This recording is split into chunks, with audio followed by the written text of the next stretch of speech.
For 3 months, Diane Whitmore drank every cup of tea her husband handed her and smiled while she did it. What Mark Whitmore didn't know was that his wife had stopped trusting him weeks before he ever confessed to anything. She wasn't the victim in this story. She was the one running the long game. Mark believed, with complete confidence, that his plan was working, that his wife was growing weaker by the week, exactly as he intended. What he didn't know was that the tea he'd been so carefully preparing for her had been going into his own body for 3 straight months, night after night, while Diane watched him from across the table and waited. This is the story of a woman who married a man for love and discovered, too late for him but just in time for her, that he had only ever married her for money. Two people sat across from each other every single night. One of them believed he was slowly, patiently killing his wife. The other had already turned his own weapon back on him weeks earlier. Why would a husband spend months poisoning the woman he married? A little more each night, careful never to give her enough to raise suspicion all at once. What was waiting for him on the other side of her death? And how did Diane figure out, in time, that the man sleeping beside her every night wasn't just unfaithful, but was actually trying to end her life? The answers involve a business Diane built entirely on her own before she ever met Mark, a woman named Vanessa Ross who was never supposed to matter, and a plan so patient it very nearly worked.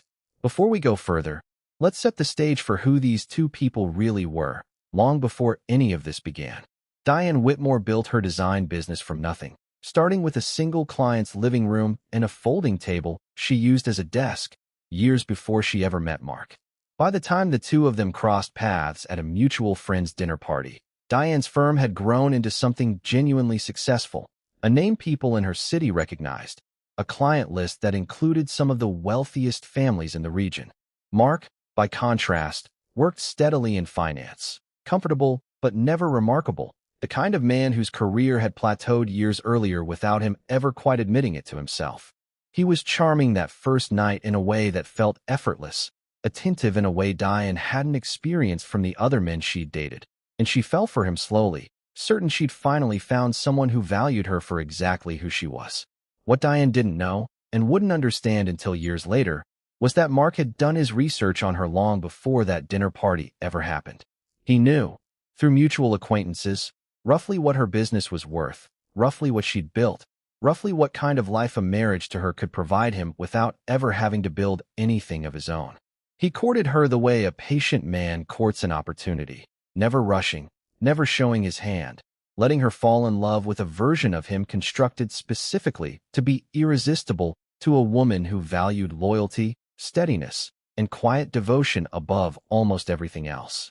By the time he proposed, Diane had no reason to suspect that the man on one knee in front of her had already begun calculating, somewhere in the back of his mind, exactly what her death would eventually be worth to him. Diane still remembers, with a bitterness she's only recently learned to sit with, the specific evening Mark proposed, a quiet dinner at the restaurant where they'd had their first date, a ring he'd told her had belonged to his grandmother, a story she later learned, through the investigation, had been entirely invented, purchased instead with money borrowed against a car he'd sell within the year.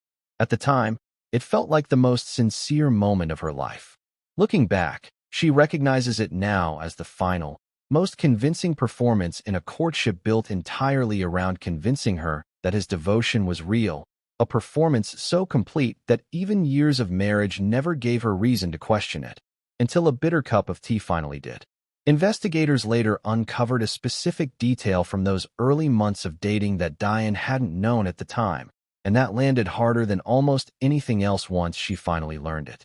3 weeks before Mark proposed, he'd met privately with an attorney to ask general, hypothetical questions about how marital assets and business ownership were typically handled in the event of a spouse's death, questions he framed, according to the attorney's later testimony, as simple curiosity about estate planning. He was calculating her worth to the dollar before he'd ever put a ring in front of her, weighing the life he could build off her success against the cost of actually building something of his own. Diane has said, since learning that detail, that it was the single piece of evidence that finally, completely killed any lingering grief she still carried for the marriage she'd once believed they had. Before we dive deeper, let us know in the comments where you're watching from. We'd love to hear from you. And don't forget to hit that subscribe button so you never miss any of our upcoming videos. 11 years into the marriage, everything about Diane and Mark's life together looked, from the outside, like a genuine success story. Diane's business had grown even larger, taking on a small team, expanding into commercial projects that tripled her earlier revenue. Mark, meanwhile, had settled comfortably into a role that required little ambition, content, Diane assumed, to support her growth from the sidelines. She never once suspected that the comfort he seemed to feel wasn't contentment at all, but patience, the quiet satisfaction of a man who understood that the longer he waited, the more valuable the life he intended to eventually claim entirely for himself would become. The first sign that something had shifted wasn't dramatic. It was small enough that Diane almost missed it entirely. Mark, a man who had never once made her tea in 11 years of marriage, suddenly started making it every night, without fail, always insisting she take the blue mug while he kept the white one for himself. He'd hand it to her with a small smile, watch her take the first sip, and then seem to relax in a way she couldn't quite name. At first, she told herself it was sweet, a new habit born from some article he'd read about couples reconnecting over small rituals. But somewhere around the second week, the sweetness started to feel like something else entirely, something she couldn't yet put into words. It was the taste that changed everything for Diane, a faint bitterness beneath the honey and chamomile that she couldn't quite place, subtle enough to dismiss once, impossible to ignore twice. She began paying closer attention, not confronting him, not accusing him, just watching. She noticed how he always made sure she finished the cup before he cleared the table, how he seemed unusually attentive to her health the mornings after, asking pointed questions about how she felt, almost studying her the way a scientist studies a result he's been waiting for. Diane didn't have proof yet, only a feeling that refused to leave her alone, a quiet, persistent unease that told her something about her own husband no longer added up the way it used to. She started noticing other small things too, the kind of details a woman only catches when she's already begun looking for them. Mark had started asking, with unusual frequency, about updating her will, framing it each time as simple responsible planning, the kind of thing any married couple should have in order. He'd grown oddly protective of his phone, angling it away from her at dinner, taking calls out on the back porch that he used to take right beside her on the couch. None of it, on its own, would have meant much. Together, layered on top of the tea, and the mornings she woke up weaker than she should have been, it painted a picture Diane wasn't ready to name out loud yet, even to herself, but couldn't stop quietly assembling piece by piece. It was a Thursday morning, during that second week, when Diane's body finally forced the question she'd been avoiding. She was getting ready for a client meeting when a sudden, unexplained dizziness dropped her to one knee on the bathroom floor, her heart racing so hard she could feel it in her throat, the room tilting around her for nearly a full minute before it steadied. She sat on the cold tile for several minutes afterward, telling herself it was stress, low blood sugar, simply getting older, anything other than the explanation some quiet, frightened part of her was already reaching for. It was the first time the vague unease she'd been carrying about the tea turned into something that felt, in her own body, undeniably physical. By the third week, Diane made a decision that would define the next 3 months of her life, and very likely save it. She stopped drinking the tea in the blue mug, and she started switching it, quietly, deliberately, every single night, replacing her cup with his while he wasn't looking. She didn't tell anyone. She didn't confront him. She simply began collecting the truth one swapped cup at a time, watching him drink what he believed was meant for her, studying his reactions, his moods, the strange satisfaction that crossed his face on the mornings after, a satisfaction she now understood was the quiet pleasure of a man who believed his plan was working exactly as intended. That was night one of her side of this story, the night she stopped being someone this was happening to, and became someone actively working to find out why, and how far he intended to take it. Have you spotted where this is heading yet? Because what Diane discovered over those 3 months wasn't just a betrayal of trust. It was a calculated plan for her death, one careful cup at a time, and she had just quietly turned it back on the man who built it. The first week of switching the cups taught Diane something she hadn't expected. Mark, drinking what he believed was untouched tea, started behaving in small, telling ways, a heaviness to his movements some mornings, a grayish pallor she'd never noticed on him before, complaints of a headache that lingered longer than any ordinary headache should. It confirmed, beyond any reasonable doubt, that whatever was in that tea was real and dangerous, and that Mark had been counting on her not noticing its effects on herself, one careful dose at a time, slow enough to never raise alarm, patient enough to eventually look like a natural decline rather than anything anyone would think to investigate. Watching her own husband unknowingly absorb what he'd intended for her gave Diane a clarity that turned her stomach. This wasn't manipulation. This was murder, moving slowly enough to hide in plain sight. Once the shock of that confirmation settled, Diane's noticing became something closer to a discipline, a skill she hadn't realized she possessed until she needed it. She started keeping mental notes during ordinary conversations, cataloging small inconsistencies in Mark's stories. The way he described a late meeting that didn't match the calendar invite she'd glimpsed on his laptop screen. The way he mentioned business dinners on nights his usual haunts showed no reservation under his name. He'd also grown careless with that same laptop, leaving it open on the kitchen counter longer than he used to. And he'd started mentioning, almost casually, how comforting it was that her business was doing so well, how proud he was of everything she'd built, in a tone that had started to feel less like genuine pride and more like a man admiring a number he intended to eventually claim. She began, without fully deciding to, tracking his internet search history whenever she found a quiet window, not out of financial necessity, but out of the same instinct that had her switching the teacups each night. What she found chilled her in a way the tea alone hadn't. Searches about substances that mimicked natural illness when administered in small doses over long periods. Searches about how quickly certain conditions could be diagnosed, and how difficult they were to trace back to an outside cause once symptoms had progressed far enough. She sat with her laptop open at the kitchen table late one night after Mark had gone to sleep, piecing together a timeline that stretched back further than she'd initially assumed, a plan that had apparently been researched, refined, and prepared for months before he'd ever made her that first cup of tea. The searches led her, eventually, to something far more concrete than browser history. Tucked inside a small lockbox in the garage, hidden behind a shelf of paint cans Mark rarely touched, Diane found a collection of receipts for products purchased under a name that wasn't quite his own, a middle initial added where none had existed before on any other document she'd ever seen. Alongside them, small vials, carefully labeled in a code she didn't immediately understand, and a folder of printed research, articles and forum threads about substances that could be introduced gradually into food or drink without detection. Her hands went cold before her mind fully caught up to what she was looking at. She photographed every page, every label, every vial, careful, quiet, methodical, and put everything back exactly as she'd found it. In the hours right after finding that lockbox, before the shock had fully settled into something she could act on, Diane found herself standing in the shower for nearly 40 minutes with the water running cold, unable to make herself move. She's described that stretch of time since as the closest she came to falling apart entirely, a brief window where the woman who would spend the next 3 months methodically documenting a murder plot against herself hadn't yet emerged, where she was still just a wife absorbing the fact that the man beside her in bed each night wanted her dead. She dried off, got dressed, and by the time Mark came home from work that evening, she'd already decided which version of herself she was going to be for the rest of this.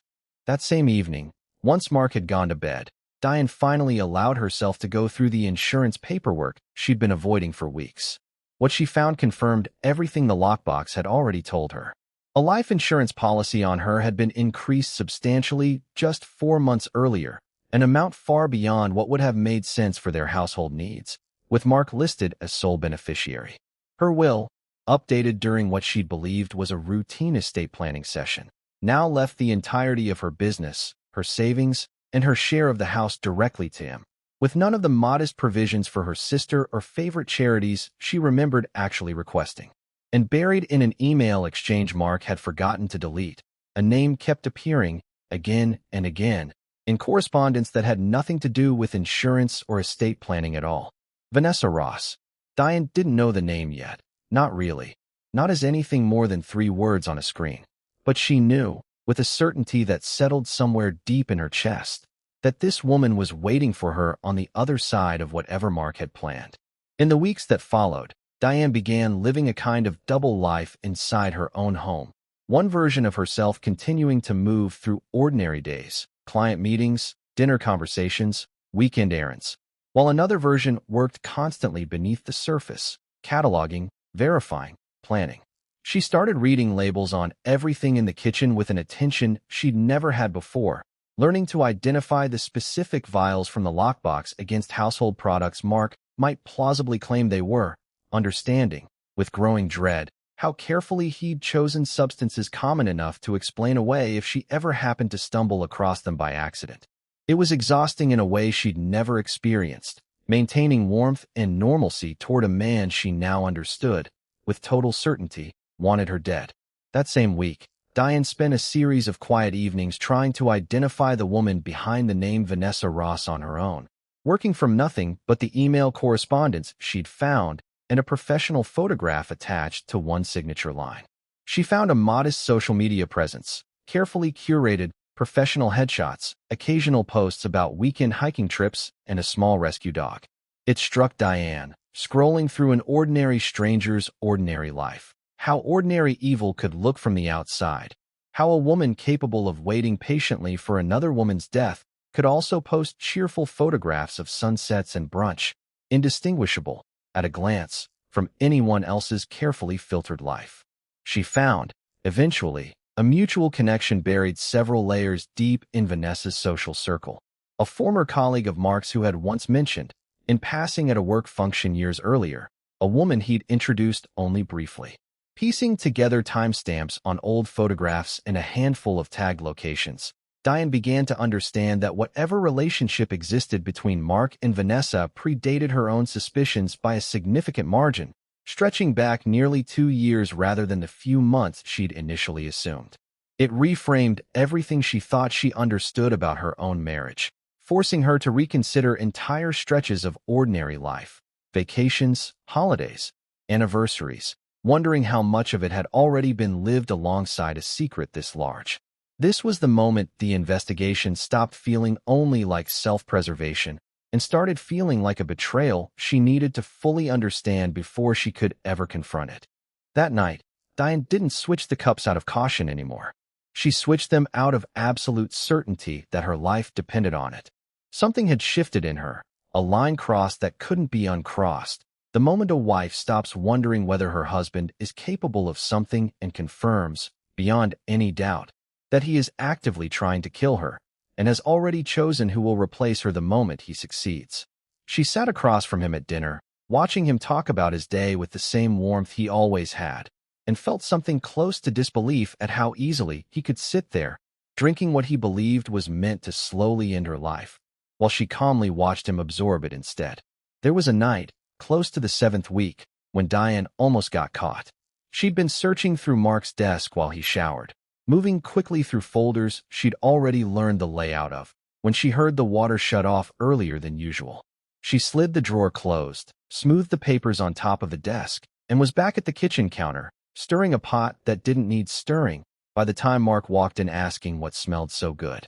Her heart didn't stop pounding for nearly an hour afterward.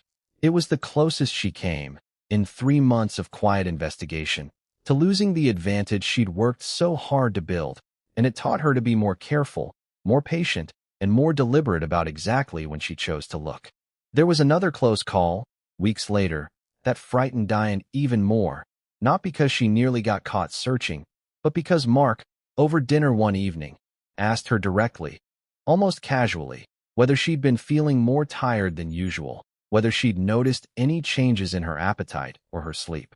She recognized immediately what he was really asking, checking on his own progress, gauging whether the dosing was working as intended. She forced herself to answer honestly about ordinary tiredness, careful not to either alarm him with symptoms that would suggest she'd stopped drinking the tea, or reassure him too convincingly in a way that might seem performed.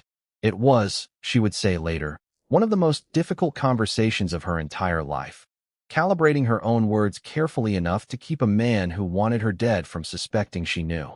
After that night, Diane changed her entire approach, no longer searching whenever the opportunity presented itself, but instead building a careful schedule around Mark's known routines, his gym mornings, his occasional late meetings, the predictable windows when she could be certain of exactly how much time she had.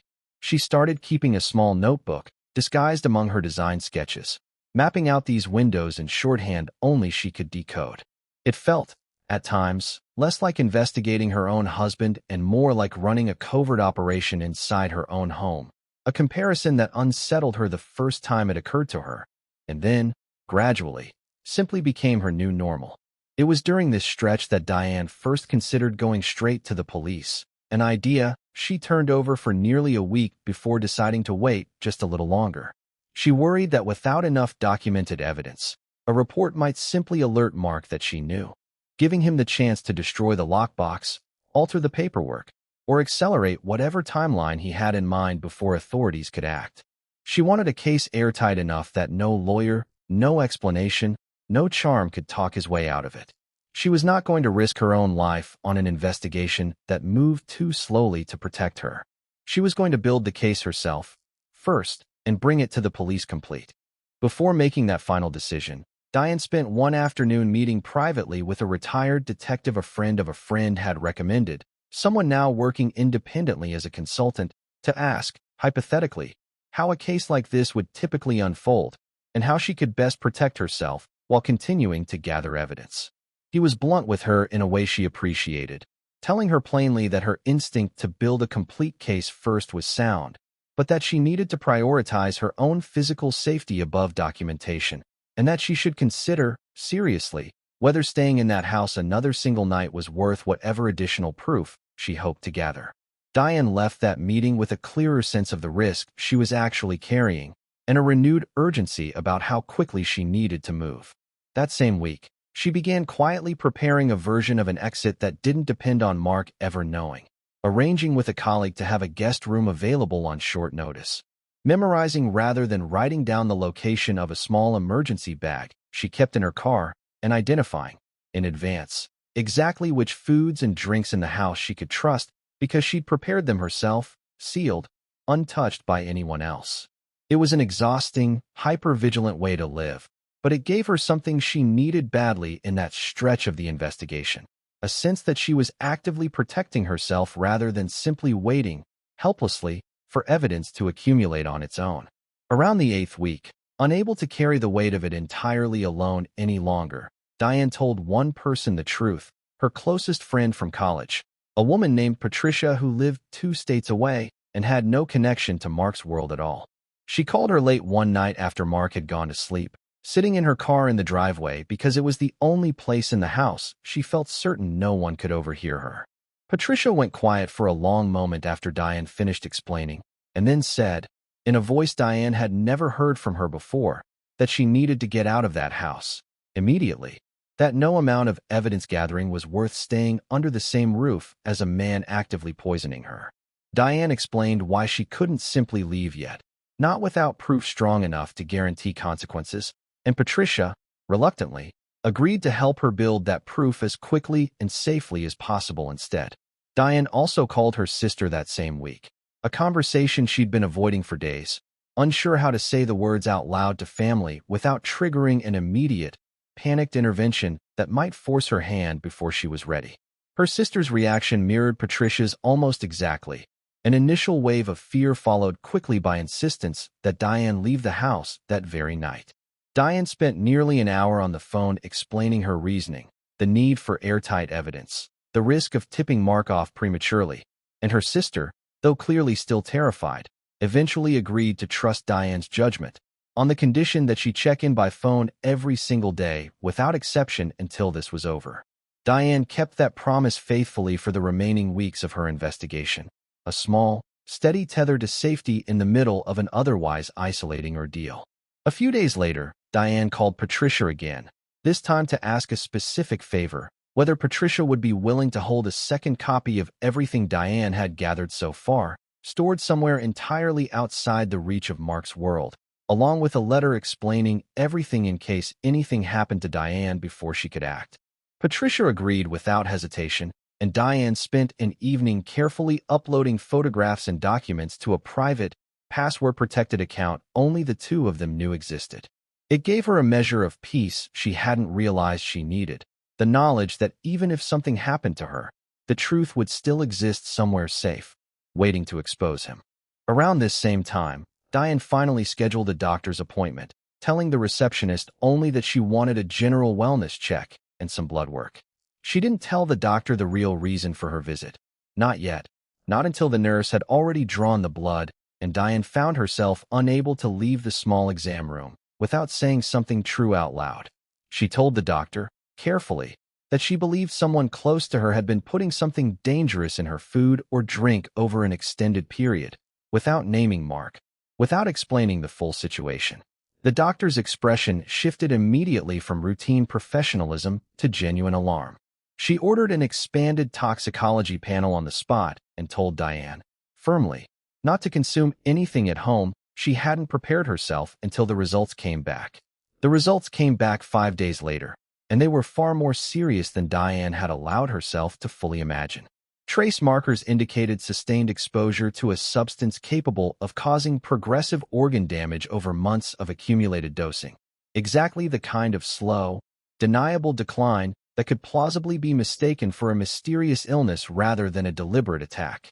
Holding that report in the doctor's office, Diane felt the full weight of how close she'd actually come, not to embarrassment or heartbreak, but to death, spread out patiently across months by a man she'd trusted completely. The doctor, following mandatory protocols, contacted law enforcement directly from her office, and for the first time since this began, Diane's quiet investigation became something bigger than she could keep contained entirely on her own. Diane spent nearly 3 hours that same afternoon at the police station, sitting across from 2 detectives, laying out everything she'd gathered over the preceding weeks, the photographs of the lockbox, the insurance paperwork, the search history, the email correspondence mentioning Vanessa Ross. She'd expected, walking in, to feel some measure of relief handing this burden over to professionals equipped to handle it properly. What she felt instead was a strange, disorienting vulnerability, watching strangers absorb the full scope of what she'd survived, aware that the careful, contained secret she'd been managing entirely on her own for 2 months now belonged, formally, to an investigation she no longer fully controlled. The detectives were, to Diane's relief, immediately and visibly impressed by the thoroughness of what she'd already assembled, one of them remarking that most cases like this arrived with far less concrete evidence. That Diane's instinct to document everything methodically before ever approaching law enforcement had likely saved investigators weeks of work that would otherwise have been necessary before any arrest could even be considered. They asked her, carefully, whether she felt safe continuing to live in the house while the investigation proceeded, and Diane, after a long pause, told them the truth, that she didn't feel entirely safe, but that leaving now, before the case was strong enough to guarantee real consequences, felt like a risk she wasn't willing to take either. Working alongside the detective now assigned to the case, Diane spent the following 2 weeks watching her own months of independent research get formally confirmed and expanded, evidence with actual legal weight now attached to a woman she'd already spent evenings quietly studying alone.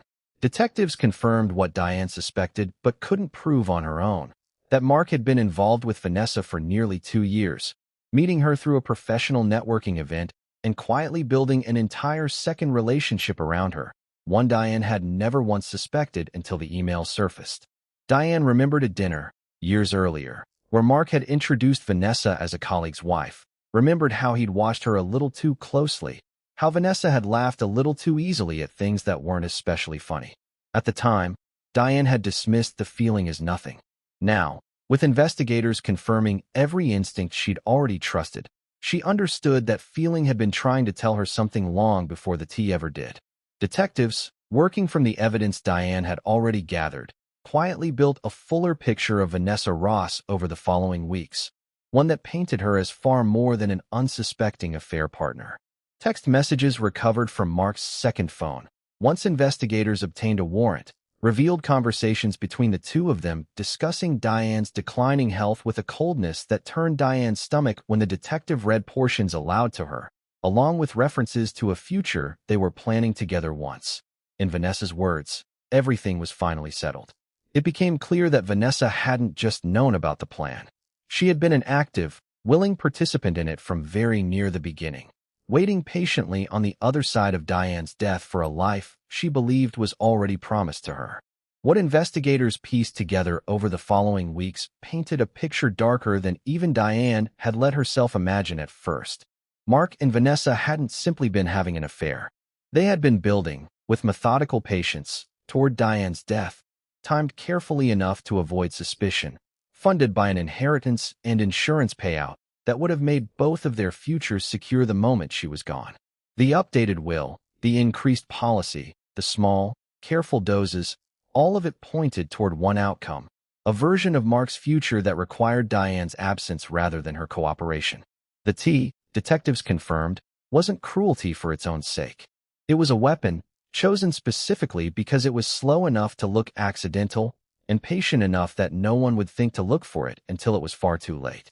The toxicologist assigned to the case later explained to Diane, in a meeting arranged by the prosecution to help her understand the evidence she'd be testifying about, exactly how Mark's chosen substance worked, accumulating gradually in the body over weeks and months, causing damage that would eventually present as organ failure indistinguishable, on a standard autopsy, from a variety of natural causes. It was, the toxicologist told her bluntly, one of the more sophisticated poisoning methods she'd encountered in her career, precisely because it required almost no acute exposure that could be easily flagged, relying instead on patience and consistency to do what a single lethal dose never could without drawing immediate suspicion. Diane found a grim kind of validation in that explanation, confirmation that what she'd suspected and investigated on pure instinct had, in fact, been every bit as calculated and dangerous as she'd feared. Learning the mechanics of the poisoning in such clinical detail affected Diane more than she expected it to, transforming an abstract sense of betrayal into something concrete and almost unbearably personal.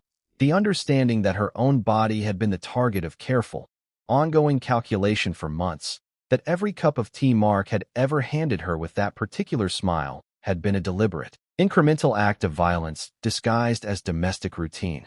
It took her weeks, even after the toxicologist's explanation, to fully process what that meant, and she found herself returning to that meeting, mentally, more than once during the trial itself, each time reminding her exactly why this fight, however exhausting, mattered as much as it did.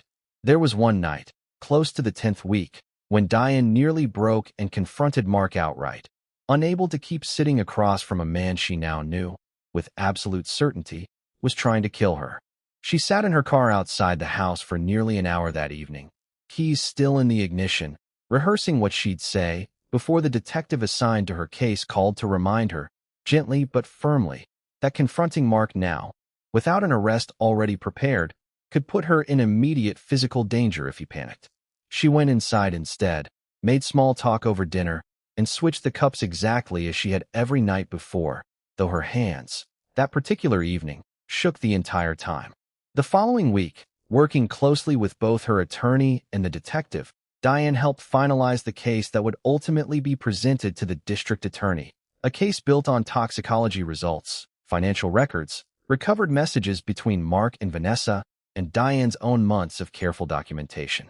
Her attorney explained that the case was strong enough to move forward with an arrest, but that timing mattered, that investigators wanted enough additional evidence to ensure Vanessa could be charged as a co-conspirator rather than simply an unwitting bystander. Diane, though desperate for this to be over, agreed to wait the additional 2 weeks investigators requested, understanding that a rushed case risked letting either of them escape full accountability for what they'd done. Before we go further, if you've ever had to smile at someone while quietly gathering proof that could save your life, you're not alone. Hit subscribe, because what happened to Mark 3 weeks later changes everything you think you know about this story. What happened 3 weeks later started with something neither Diane nor the investigators had fully anticipated. Mark, still unknowingly drinking every dose meant for Diane, began showing symptoms far more severe than the fatigue and headaches of the earlier weeks. He collapsed at his office on a Tuesday morning, rushed by ambulance to the hospital with symptoms his doctors initially couldn't explain, elevated markers suggesting significant organ stress, the kind of presentation that would ordinarily take months to develop naturally. Diane received the call at her studio and drove to the hospital not as a devastated wife rushing to her husband's side, but as a woman watching, with a complicated mixture of vindication and disbelief, the exact plan Mark had built for her begin instead to unfold inside his own body. At the hospital, doctors ran an extensive battery of tests, unable initially to identify why a man in his mid-40s with no prior health issues was suddenly presenting with symptoms consistent with prolonged, severe toxic exposure.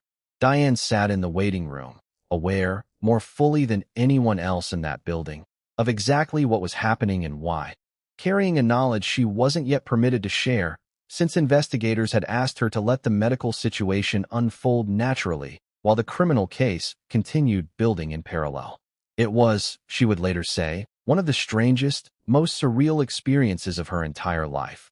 Watching hospital staff work urgently to save the life of a man who had spent months trying just as urgently, and just as quietly, to end hers. Patricia flew in the moment Diane called her from the hospital parking lot, arriving within a day to sit beside her through the strangest, most disorienting stretch of the entire ordeal. She didn't ask Diane to explain her complicated feelings, the vindication tangled up with something that still, despite everything, resembled worry for a man's life. She simply sat with her in that waiting room, brought her coffee she didn't drink, and reminded her, gently, every few hours, that whatever she was feeling didn't need to make sense to anyone else, including Diane herself, for it to be valid. It was Patricia who eventually convinced Diane to go home and sleep for a few hours rather than remain in that hospital indefinitely, watching a man who no longer had any real claim on her attention or her exhaustion. 2 days into his hospitalization, with Mark's condition continuing to decline and doctors still searching for answers, detectives made the decision to move forward with the arrest, both to formally charge Mark with what the evidence now overwhelmingly supported, and because his hospitalization had created an opening to finally share Diane's full toxicology results with his treating physicians, information that could actually help them understand and potentially treat whatever was now happening. Inside his own body, Diane sat with the detective outside Mark's hospital room as officers explained the situation, watching through the small window as her husband, weak and confused, began to understand that the illness overtaking him wasn't a mystery at all. The lead detective on the case, a woman named Carla Jennings who had worked domestic violence and attempted homicide cases for nearly 15 years, sat with Diane privately before the arrest, walking her through exactly what would happen next, step by step, so nothing would come as an unexpected shock. She explained that once the arrest was formalized, the case would move into the district attorney's office, that Diane would likely need to testify at multiple stages, and that the road ahead, while ultimately leading toward justice, would be long, exhausting, and would require Diane to relive these 3 months more times than she probably wanted to imagine. Diane appreciated the honesty. She'd spent 3 months already learning that clear-eyed preparation, however difficult, was always better than comforting illusions. Detective Jennings became, over the following months, something closer to an ally than simply an investigator assigned to Diane's case, checking in regularly even outside formal case updates, making sure Diane had access to victim support resources she might not have otherwise known existed, and treating her, consistently, not as a fragile victim to be managed, but as the sharp, methodical woman who had essentially built half of the case herself before law enforcement ever became involved. It was Jennings who first told Diane, plainly, that in her 15 years of working cases like this, she'd rarely seen a victim gather evidence with the discipline and patience Diane had shown, working entirely alone, for months, against a man actively trying to kill her. Diane stepped into that hospital room only once, briefly, at the request of investigators who needed her present for a specific procedural reason related to the case. Mark, pale and hooked to more machines than she'd ever seen surrounding one person, looked at her with an expression she'd spent months trying to imagine, somewhere between confusion and dawning, horrified realization. He asked her, his voice barely more than a whisper, what was happening to him, why his own body seemed to be failing in exactly the way he'd spent months planning for hers. Diane, with investigators present and her attorney's careful guidance in mind, told him only that his doctors would explain everything, and that she needed him to know, before anyone else told him, that she had known about the tea for months, and that every night for 3 months, he had been drinking exactly what he'd built for her.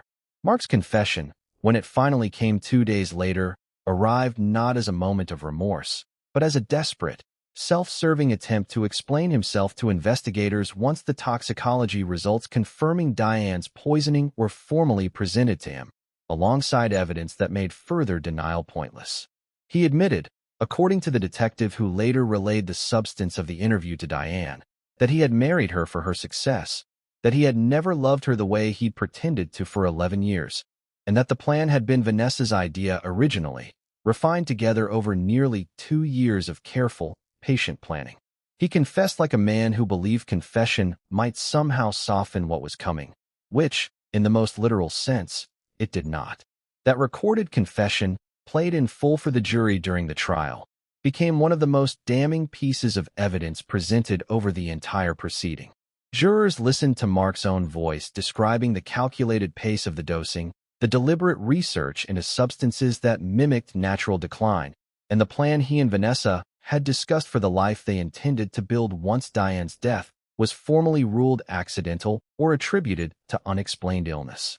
Diane wasn't in the courtroom for that particular playback, having stepped out at her attorney's suggestion, but she was told afterward that several jurors visibly reacted, one openly wiping away tears, at the coldness with which Mark described a plan for his own wife's death. The jury deliberated for just under 6 hours before returning guilty verdicts on every charge against both Mark and Vanessa, a relatively swift deliberation for a case of this complexity, which the prosecuting attorney later told Diane reflected just how overwhelming and well-documented the evidence against them truly was. Diane received the call from her attorney while sitting in her studio, surrounded by fabric swatches for a client project she'd been forcing herself to focus on throughout the trial, as a way of maintaining some semblance of ordinary life. She sat with the news for a long moment before allowing herself to feel anything at all, and when the relief finally came, it arrived not as triumph, but as something quieter, more exhausted, the simple, overwhelming sensation of finally being able to breathe. Diane learned, through updates from her attorney rather than any direct conversation with Mark, that his condition stabilized just enough, after nearly 3 weeks in intensive care, for him to be transferred to a secure medical unit where he could be formally charged while continuing treatment.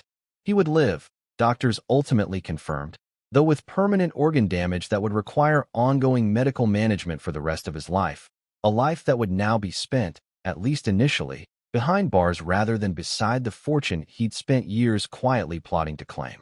Diane found a complicated kind of peace in that outcome, not the clean finality of a story that simply ended, but a form of justice that felt, in its own strange way, precisely proportional to what he'd tried to do to her.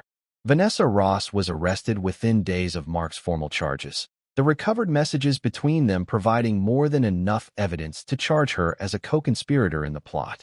She attempted, through her own attorney, to characterize herself as unaware of the full extent of what Mark had been doing, a defense that collapsed almost immediately once investigators presented messages in which she had explicitly discussed dosing schedules and asked, more than once, how much longer the process was expected to take.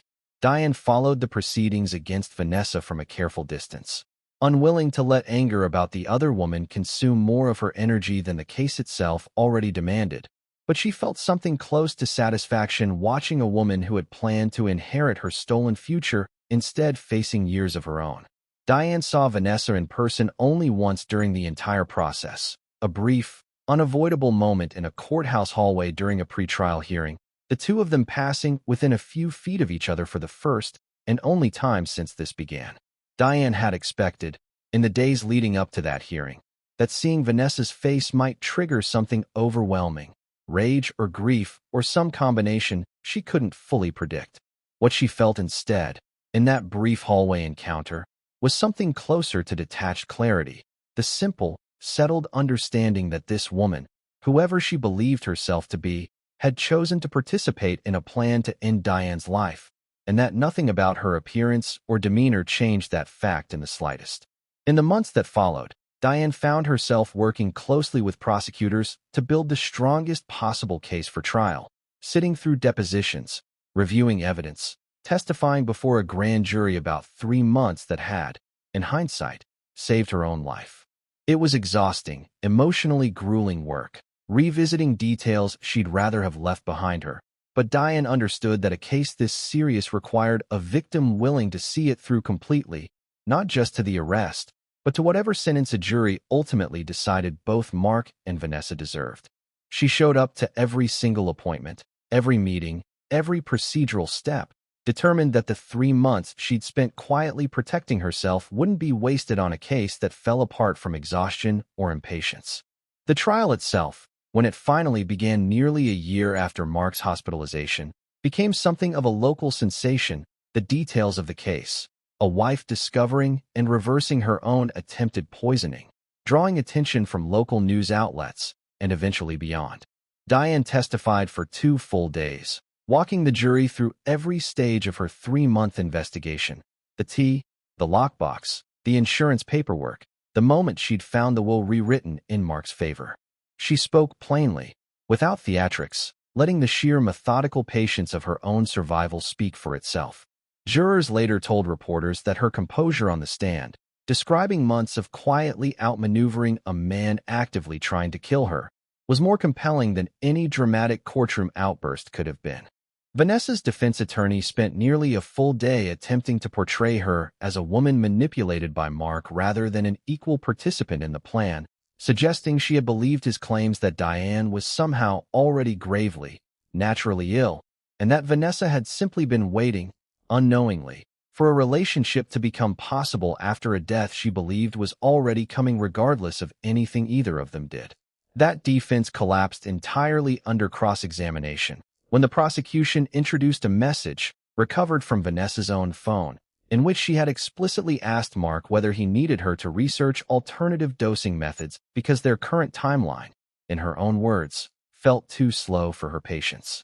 The courtroom went completely silent as the prosecutor read that message aloud, and Diane watched several jurors' expressions shift visibly in that moment. Mark's own testimony, when he finally took the stand in his own defense, offered little that helped his case.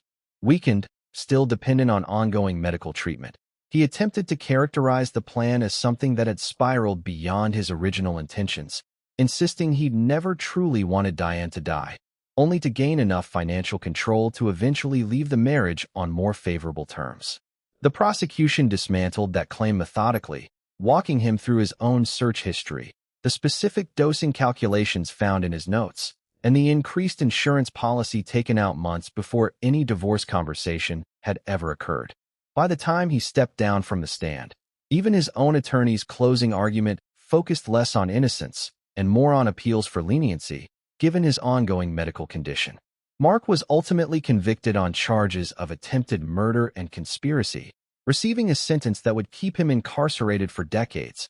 His ongoing medical needs to be managed within the prison system for as long as his damaged organs required treatment. Vanessa was convicted as a co-conspirator, receiving a significant sentence of her own, though somewhat shorter than Mark's given the prosecution's ability to demonstrate that the plan and its execution had originated primarily with him. Diane sat in the courtroom for both sentencings, feeling, she would say later, not celebration exactly, but a kind of exhausted, hard-earned relief, the sense of a threat that had lived inside her own home for months finally, formally, sealed away where it could never reach her again. At Mark's sentencing hearing, Diane exercised her right to deliver a victim impact statement, standing before the same courtroom that had spent weeks hearing the clinical, procedural details of her case, and speaking instead about what those 3 months had actually felt like to live through, the daily discipline of smiling across a dinner table at a man she knew wanted her dead, the specific terror of a doctor's appointment that confirmed her worst fears, the strange, isolating experience of protecting herself entirely alone before anyone else in the world knew what was happening to her.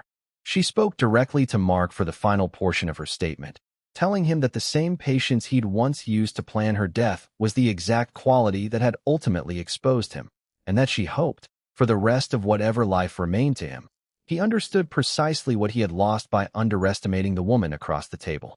The judge, in handing down Mark's sentence, remarked specifically on the calculated, sustained nature of the crime, noting that cases involving slow poisoning were particularly difficult to prosecute precisely because they were designed to evade detection, and that Diane's own methodical documentation had been instrumental in making a conviction possible at all. It was, Diane's attorney told her afterward, a rare and pointed acknowledgement from the bench, one that validated, in the most formal setting imaginable, everything she'd risked and sacrificed over those 3 months of quiet, dangerous investigation. In the years since the trial concluded, Diane has slowly rebuilt a life that looks almost nothing like the one she had before, and she's spoken, carefully and only when she felt ready, about what she wants people to take from her story. She doesn't describe herself as a victim, even though, by any honest measure, she was one for a period of time. She describes herself, instead, as someone who trusted her own instincts when everything around her insisted she was imagining things, who turned a stranger's plan for her death into the very evidence that convicted him. It's not a lesson she would have chosen, but it's one she carries now with a kind of hard-won clarity she doesn't take for granted. A few women, over the past year, have found their way to Diane after hearing pieces of her story through news coverage or mutual acquaintances, women navigating their own quiet suspicions about partners, unsure whether they were imagining things or seeing clearly for the first time. Diane doesn't offer them easy answers, because she doesn't believe there are any. What she offers instead is the same thing Patricia once offered her, the simple, steadying reminder that their instincts deserve to be trusted, that gathering proof quietly and safely is not the same as being weak, and that whatever they eventually decide to do with what they find, they don't have to do it alone. It's become, without her ever intending it to, one of the more meaningful parts of her life since everything happened. Diane's business, remarkably, grew even larger in the years following the trial, clients drawn not to the scandal itself, but to the quiet, unshakable competence of a woman who had survived something almost unimaginable without ever losing her composure or her sense of who she was. She kept the house, free and clear, the will Mark had once rewritten in his own favor rendered entirely irrelevant by his conviction. She's rebuilt her friendship with Patricia into something even closer than it was before, grateful for the one person who believed her instantly, without hesitation, the night she finally said the truth out loud for the first time. In the immediate months after the sentencing, Diane found herself struggling with something she hadn't fully anticipated, a strange, persistent difficulty trusting her own home again, even with Mark gone permanently, and every physical trace of the lockbox and the tea long since removed. She began working with a therapist who specialized in survivors of intimate partner violence, someone who helped her understand that hypervigilance built over 3 months of quiet survival didn't simply switch off the moment the danger was formally, legally contained. It took nearly a year of steady, patient work before Diane could sit in her own kitchen again without some small, automatic part of her still scanning for things that didn't belong. She redecorated the entire kitchen within the first few months after the trial concluded, replacing every dish, every mug, every piece of furniture that had witnessed those 3 months of quiet surveillance, understanding it as less about the objects themselves and more about reclaiming a room that had become, for a period of her life, the site of a slow, deliberate attempt on her life. The blue mug and the white one, along with every other cup Mark had ever touched, went into a box she donated without a second thought.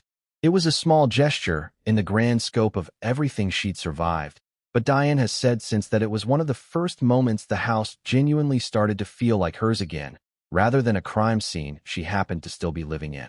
Diane has also thought a great deal, in the time since, about how close she came to simply dismissing that first strange taste in her tea, to explaining it away the way so many people are trained to explain away their own instincts rather than trust them.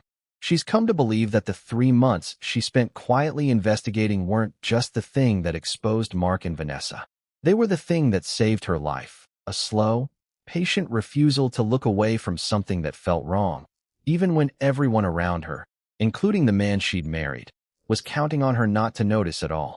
She's spoken, more recently, in the small circle of women who now regularly reach out to her, about a specific piece of advice she wishes someone had given her earlier in her marriage, long before any of this began, that love and safety are not the same thing, and that a person can genuinely believe they're loved while still, somewhere underneath that belief, sensing that something essential doesn't add up. She tells them that the discomfort of questioning someone you love isn't disloyalty. It's information, and it deserves to be taken as seriously as any other piece of evidence a person might gather about their own life.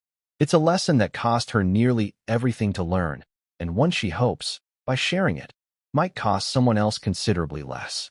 Diane Whitmore still lives in that same house today, though very little else about her life resembles what it once was. She's spoken, in the time since, about the strange, sobering lesson at the center of this entire story, that love, real or performed, can exist right alongside calculation cold enough to plan a death, and that trusting your instincts, even when they contradict everything you want to believe about someone you love, can be the difference between becoming a headline and becoming a survivor. It's not the marriage she thought she was building, but the life she has now, hard-won and entirely her own, is one she chose for herself, one careful, quiet decision at a time. Did you see this twist coming? Or did you believe, like Diane once did, that the man across the table simply couldn't be capable of something this calculated? Would you have kept switching that cup for 3 months, gathering proof in silence, or gone straight to the police the moment you found that lockbox? Let us know in the comments what you would have done in Diane's place. And if this story stayed with you, make sure you're subscribed, because there are more stories like this one still to come, stories about the quiet strength it takes to protect yourself when the person you trusted most turns out to be the danger all along.